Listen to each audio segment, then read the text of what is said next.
A very warm welcome. I am Gushin Galan and you're watching Firstpost. In the next few minutes, I get you the top 40 updates from around the world, only here on Fast and Factual. Let's get started.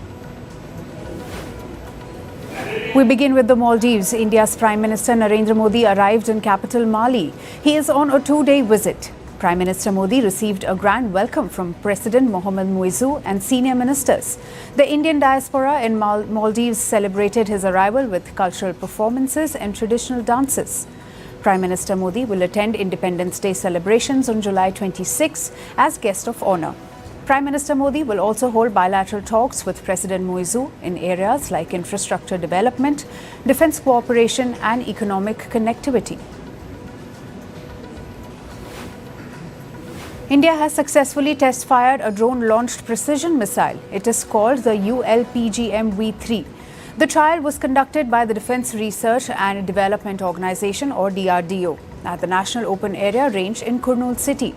India's Defence Minister Rajnath Singh called it a major boost to India's missile strength. This is part of a series of advanced weapon tests in the region.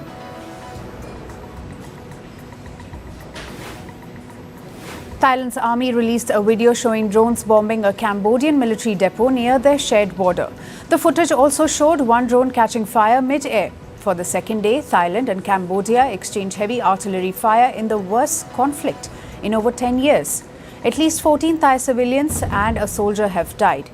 Thai authorities have also evacuated over 138,000 from border regions.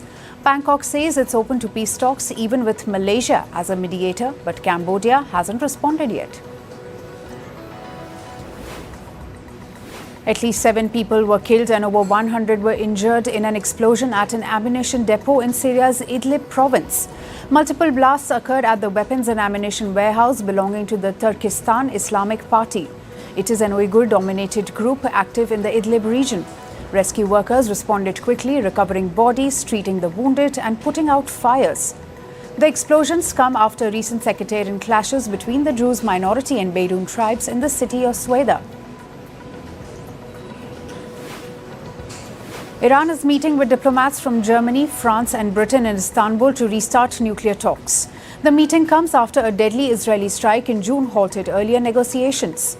The European nations have warned they may trigger the snapback mechanism, which would restore UN sanctions under the 2015 nuclear deal if Iran fails to comply. The talks are seen as a last-ditch effort to prevent escalation. Israel and the US have recalled their delegations from ceasefire talks in Qatar, citing a lack of good faith from Hamas. US envoy Steve Witkoff accused the Palestinian group of stalling efforts to secure a truce, return hostages and ease Gaza's humanitarian crisis. Hamas responded saying it was surprised by the accusation and claimed it remains committed to reaching a permanent ceasefire. French President Emmanuel Macron announced that France would officially recognize Palestine as a state. It will be formally declared at the UN General Assembly in September. The move comes amid international outrage over the humanitarian crisis in Gaza.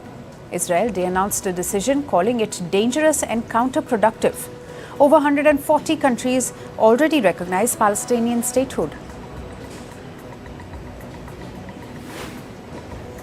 Britain and Australia said they would sign a 50-year treaty to back the AUKUS nuclear submarine deal. The announcement was made after defense talks in Sydney on Friday.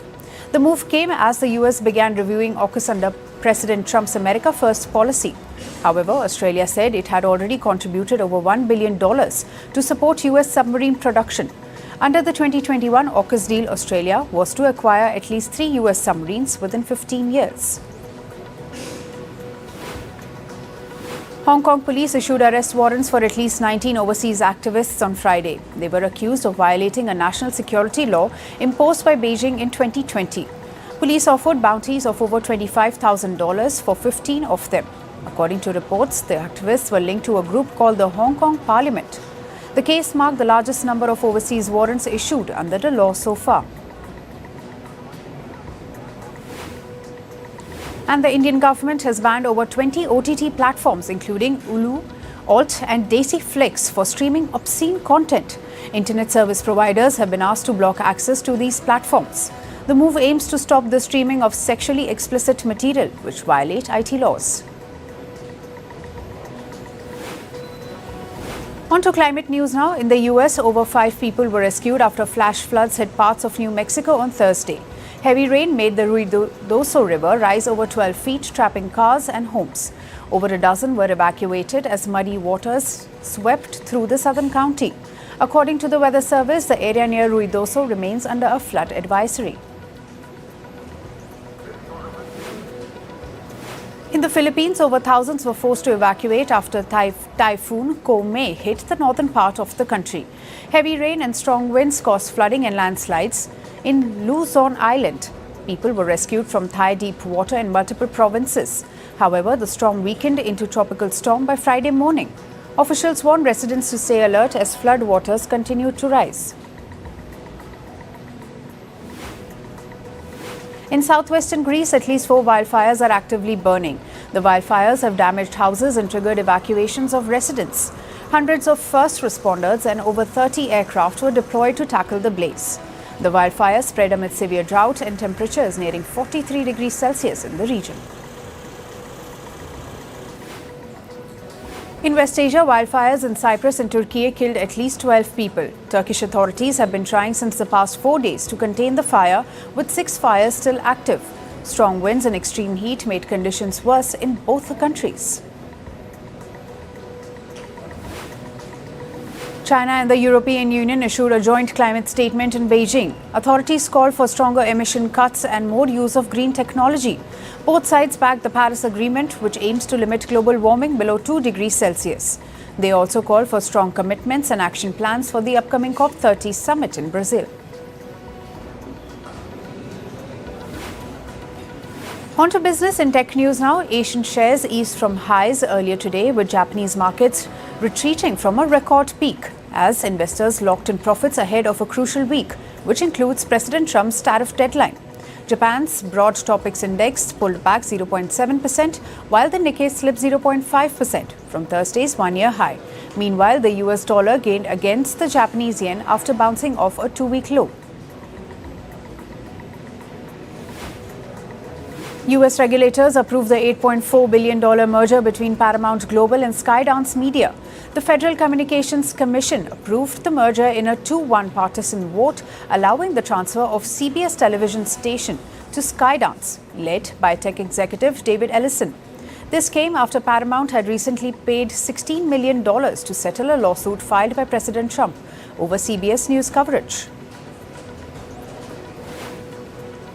Bread maker Grupo Bimbo said it was phasing out artificial colorings from its entire product line by the end of next year as part of a global health-focused strategy. The Mexico-based company was also rolling out nutrition upgrades across its bread, bun and breakfast range, targeting a minimum 3.5 health star ratings by year-end. Executives said the changes would not have a major cost impact and confirmed plans to use simple, natural recipes for all baked goods and snacks by 2030. German sportswear brand Puma said it expected to make a loss this year after slashing its financial outlook amid weaker sales and US tariff pressure. The company reported a 9% drop in North America sales and warned that import tariffs could cut 2025 gross profits by around $86 million. LVMH CEO Bernard Arnault announced plans for a second factory in Texas, while saying the company expected positive results from US-EU trade talks amid ongoing tariff pressure under the Trump administration. The luxury giant reported second quarter sales of $22.9 billion, down 4% year-on-year, as its core fashion and leather division fell below expectations. This as the company continued to face weak demand in China and growing competition from more affordable brands. A new report suggested that at least $1 billion worth of NVIDIA's restricted AI chips were shipped to China in 3 months after the Trump administration tightened export controls to curb Beijing tech ambitions. The report indicated that despite the ban, distributors across China were selling advanced B200 processors through a black market network. SpaceX's Starlink suffered a major outage, knocking tens and thousands of users across the globe offline. The disruption began in afternoon on Thursday with over 61,000 reports logged on crowdsourced outage tracker down detector. Starlink blamed an internal software failure and said service was mostly restored after 2.5 hours. Intel said it would end the year with a workforce that is over a fifth smaller than last year as the new CEO Lip Bhutan presented a blueprint for a more cost-disciplined, streamlined chipmaker that would issue no more blank checks. The job cuts, a majority of which have already been completed, are part of an effort to turn around the embattled US chipmaker. A new report suggested that artificial intelligence company OpenAI was planning to launch its GPT-5 model as early as August. The new model, which was originally expected to launch earlier this year, will reportedly be positioned as an AI system. This incorporates multiple distinct models and can perform different functions, instead of relying on just a single AI model. Alphabet was hit with an antitrust complaint in the European Union after 6 rights groups accused the tech giant of violating digital market rules. The groups claim the Google's Android operating system made it harder for users to uninstall pre-installed apps, in breach of the EU's Digital Markets Act. The European Commission confirmed that it had received the complaint and said it was assessing the matter under standard procedures.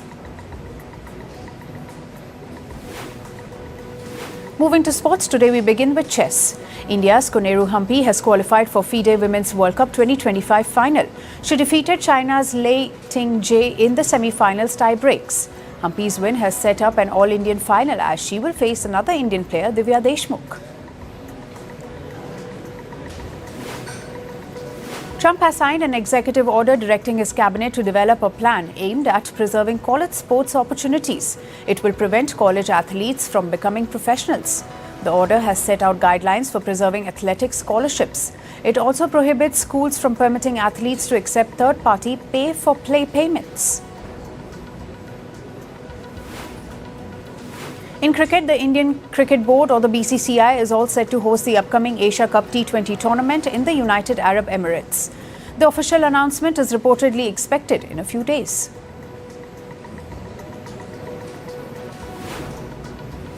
In cricket, England rattled India's bowling attack as they piled up 225 for 2 at the end of day 2 in the 4th Test in Manchester. This after bowling India out for 358 in the first innings. Zach Crawley and Ben Duckett stitched 166 for the first wickets. England now trail by 133 runs. Debutant Anshul Kamboj and Ravindra Jadeja picked a wicket each. Pakistan registered a consolation win over Bangladesh by 74 runs in the final T20 match of the series. Put into bat first, Pakistan posted 178 on the board. Sahibzada Farhan top scored with 63. In reply, Bangladesh were bowled out for 104. Salman Mirza picked 3 wickets. Bangladesh took home the series 2-1. In football, former Manchester United striker Javier Hernandez has apologized for his sexist remarks. He said he deeply regrets it. The apology followed a warning and fine by the Mexican Football Federation, or the FMF. He had made a series of social media posts promoting sexist stereotypes.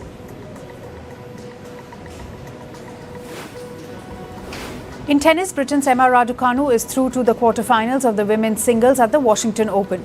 She defeated 4-time Grand Slam winner Naomi Osaka 6-4, 6-2 in straight sets. She will now face Maria Sakkari in the last 8.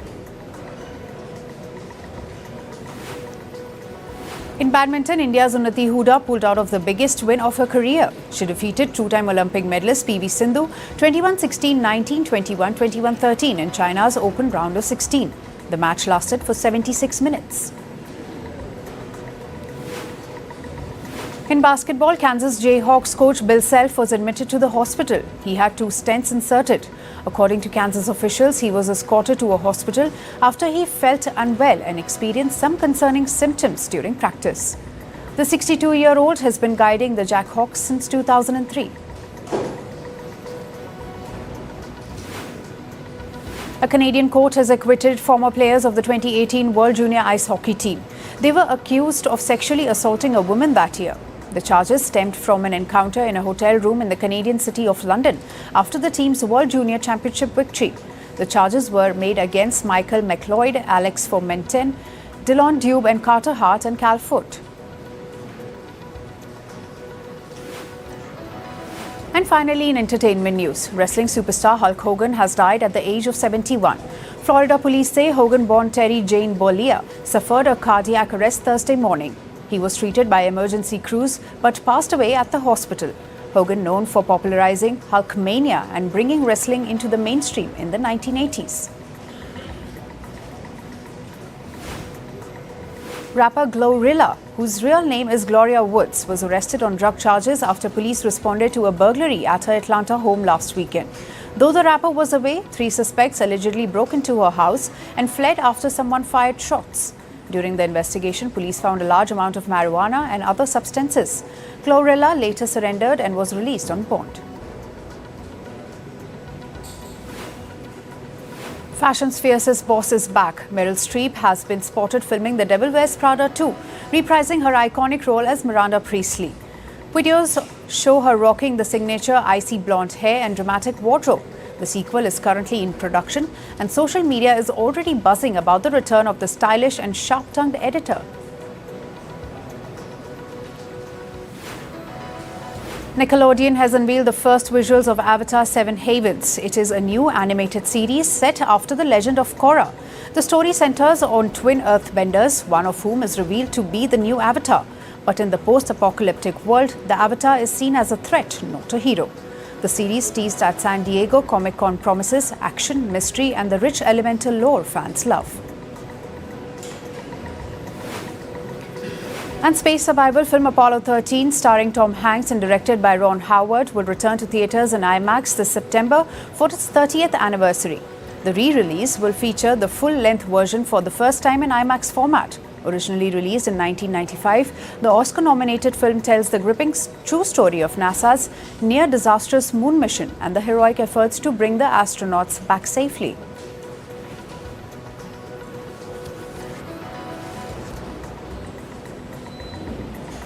That's all for today. Thank you for joining us. I am Gushin Galan and we'll see you right back here next week. Until then, stay informed and stay tuned.